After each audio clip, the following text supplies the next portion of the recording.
This is Carl at National RV Detroit. I'm going to walk us through this 2024 Starcraft Autumn Ridge travel trailer model 26RLS. So this is a how-to video. It's not a floor plan video. I'm just going to show you some of the features and how they work, okay? So you have regular crank down stabilizers. Takes a 3/4 inch crank or a socket on a drill. You have a power awning with LED strip. You have outside speakers. You have this range hood vent here. One thing to remember is when you're venting to the outside, you want to flip this so the baffle inside is open so it vents freely to the outside, okay? Also, you have your water heater right here. Let me look at this. So this water heater is empty right now and is bypassed because it's obviously it's winter time. You have this runs on both gas and electricity, so the switches will be inside the trailer. There's an electric heating element behind this cover here, for example. There'll be a switch for that, and then you have a gas burner here. There'll be another switch for that. This is the anode rod slash drain plug. Takes an 1 1/16 6-point socket to screw it in and out, so you got to have one of those, of course. Right now this is empty, and the valves are bypassed on the back of it because it's winterized. So, thing to remember is never run the water heater without water in it. When it comes time to go camping, just make sure you check to make sure that there's water in the water heater tank, especially if you've drained it, like most people do between trips. Always make sure to see that there's water in there, okay? I'll show you the switches for the gas and electric element when we get inside, okay? If I can do this one-handed, I'll be good. There we go. Okay, so that's just a furnace vent there. You have just regular steps on the front door, like a bedroom door here, as you can see. Okay. As we get up here,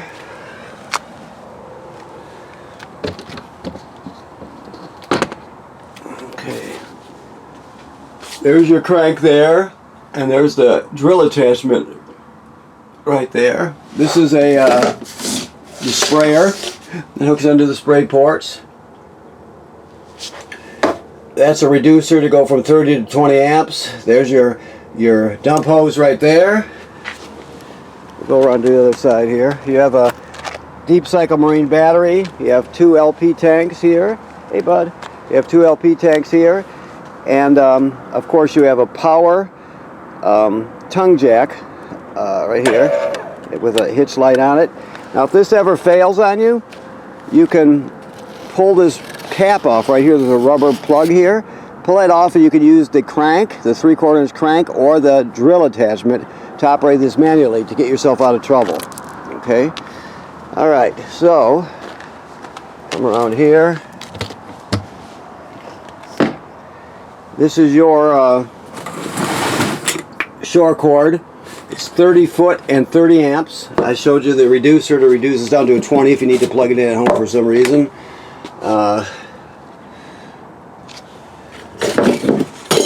This is another crank here, obviously. So here's your docking station.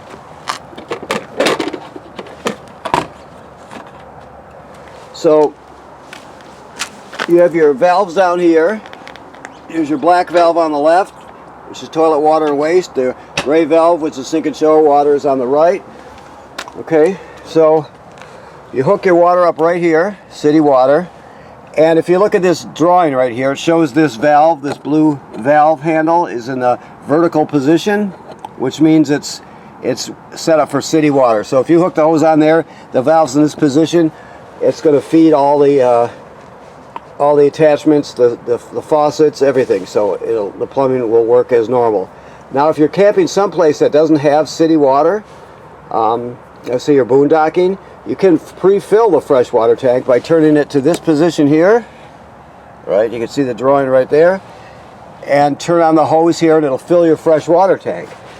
Then you can use the onboard pump to pump the water. So I'll show you where that switch is when we get inside. but you can carry water with you and pump it from the freshwater tank if you're camping someplace without city water. Okay.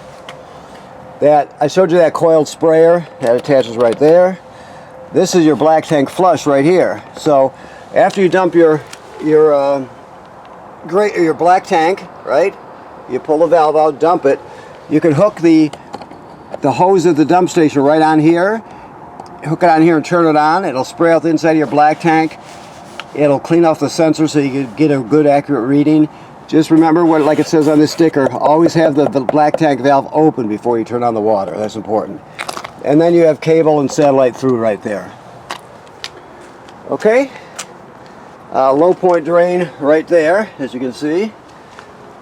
Go past your slide room. This is the hookup for your shore cord. This is just our shop cord here. I showed yours in the front pass-through. There's also a low point drain here. Okay. Now this is a second way to fill your fresh water tank. If you don't have a hose like with threads on it, like your water hose would be, if you don't have one of those threads that you would use up front to fill the tank, you can put whatever hose you have right in here, and you can turn it on and you can fill the tank that way also. It's just a second way to fill the fresh water tank, just in case you don't have the proper stuff, right? It gives you two options. Alright. This housing shows us this is pre-wired for a backup camera, so if you want to get a Furrion backup camera kit, you can get it. It's pre-wired. We do sell them here if you're interested. Also, this hookup here tells us it's pre-hooked. It's a hookup that's already put on there for a Lippert telescoping ladder. If you wanted to add one of those on to access the roof real easily, you can do that. That's an option. The manufacturer states you should inspect the roof every 60 to 90 days. Basically, you're looking for cracking or separation at any of the sealant. You're looking for damage to the roofing material or roofing attachments that could be caused by, let's say, low branches or road debris.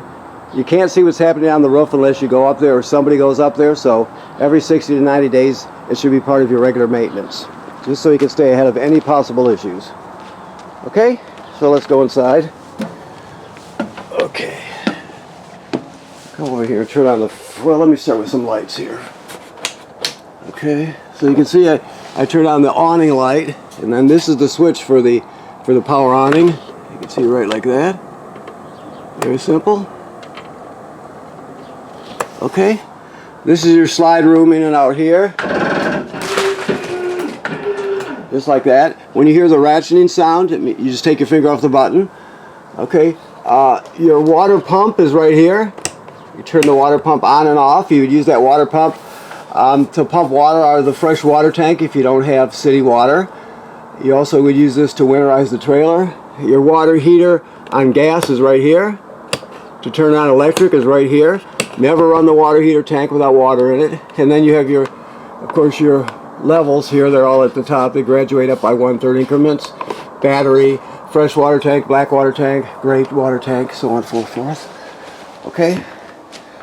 Let me come over here and turn the furnace on like I started to do. So this, you hold this button to get it to turn on. So you just go to the mode button and you hold it for a few seconds. Let go of it, there you have it. It's on fan, which is not what we want. So you scroll through it till we get to heat right there. So now it's just going to kick on heat. Fan is 0.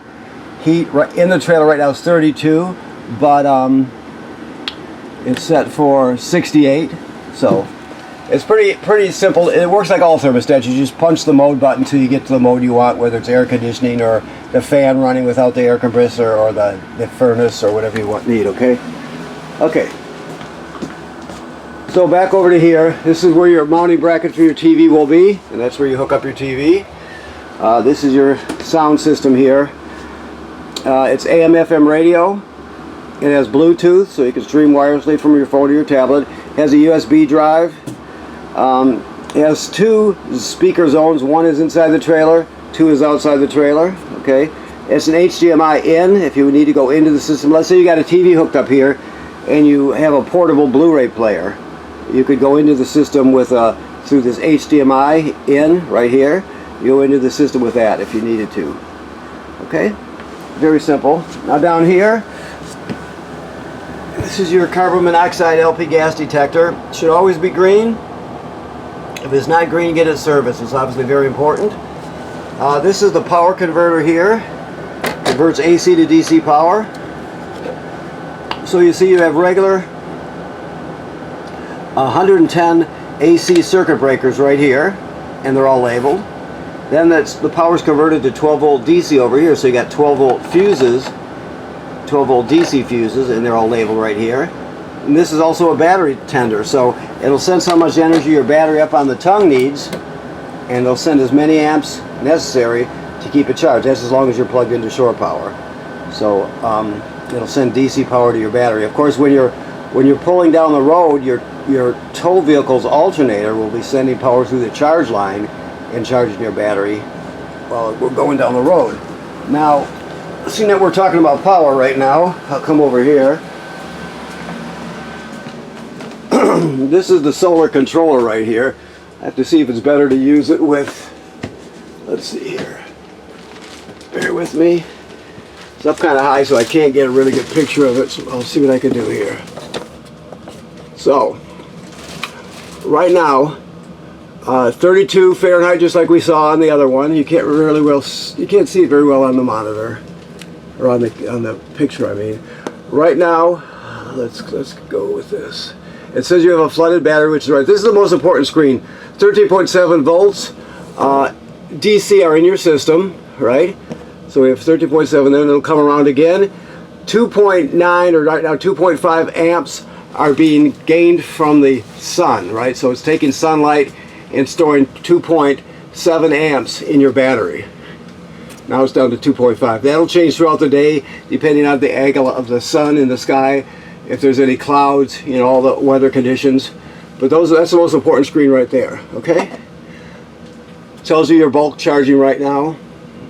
So I mentioned the power converter sends energy to your battery. I just mentioned your tow vehicle sends energy to the battery. Well, this solar controller sends energy to the battery also. So that's 3 ways the sun's getting, or the battery's being charged, okay? Okay, so this is the solar controller. You want to learn more about it, there's literature on it. You can also go to GoPower's website. They got great videos and great PDFs, so you can learn everything you want and more. But those are the 2 best screens right there, 13.7 and 2.5. Okay, this is your TV hookup here, and you have a backing plate here. Alrighty, typical. You have the storage underneath the bed, all the usual bedroom stuff. So as we come back out here, let me close this door here. See if I can get some heat in here. Okay. Okay. So this is a hide-a-bed right here. So you're going to pull the cushions right off, both of them, both back cushions. Then you'll grab it down here, fold it out, drop the legs, and you have a hide-a-bed. Okay. You can also remove this table top and let it sit on these cleats here and turn this into a bed, so you have another bed. Alright. Your refrigerator is a 12 volt DC compressor refrigerator, so keep that in mind. That's the freezer and then the refrigerator, and this one opens from both ways, so you go back and forth with it. I showed you the thermostat. Okay, the microwave works like any other microwave. The range hood, I told you about opening the baffle on the outside, but you have a fan and a light. Okay. When it comes to your range top, I don't know if he's had the gas on to where there's gas in the line yet. We'll see here. Nope, not yet. We'll have to let it thaw out a bit here. But these 3 knobs right here are for these burners. This is the sparker, and this is for the oven. You also have an oven light here. Okay. Alrighty. This is your packet with all your literature in it.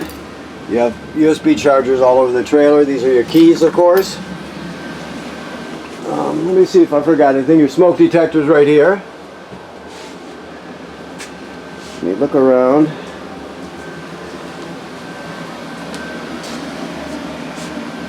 Okay, I think we're good. Okay, so I want to thank you for purchasing your trailer at National RV Detroit. Please remember what I said about the manufacturer stating every 60 to 90 days inspect the roof. That's important. It should be part of your regular maintenance. Also, right now this trailer is winterized, so all the water's been purged from the system and replaced with antifreeze.